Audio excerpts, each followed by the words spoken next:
Hey traders, welcome back to our YouTube channel. Today we're going to show you how to log into the cTrader platform.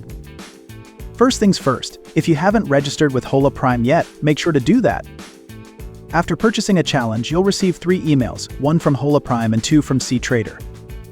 One of the cTrader emails will include your cTrader ID, and the other will contain a link to generate a password for your new account.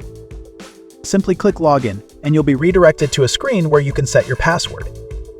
Once that's done, you'll be logged into cTrader automatically. Alternatively, you can access the cTrader platform through the account details in the overview section of your dashboard. Just click on the link here and this will take you directly to the trading platform. From there, at the top right corner, click on Login and you'll be directed to the login page.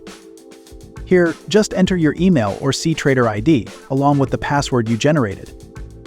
If you ever forget or need to change your password, simply click Forgot Password here and you'll receive an email to reset it. Just click on Login and you will be logged into the platform.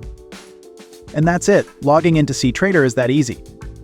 Thanks for watching, and if you found this video helpful, don't forget to like, share, and subscribe to our channel.